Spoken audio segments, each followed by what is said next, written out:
با سلام. نکته در رابطه با آیسان اسلامی و مملکت اسلامی.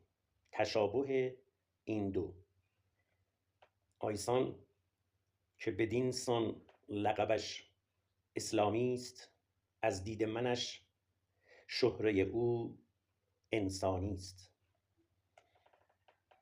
نام تو قشنگ است شنیدن دارد، فامیل تو زشت است رهیدن دارد. تا نام تو را میشنوم خوشحالم، تا نام تو را میشنوم خوشحالم، فامیل تو را میشنوم بدحالم. هرچند به ظاهر وطنم اسلامی است، هرچند ستون مملکت قرآنی است، اما همه هله هله ها ظاهری است، تنها همه جا ورد زبان ذاکری است. تشبیه وطن مشابه آیسان است، نامش چه قشنگ.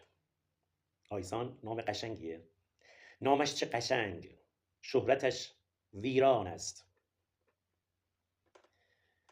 آیسان تو که انسانی و آنسان که بدین سان همه جا انسانی.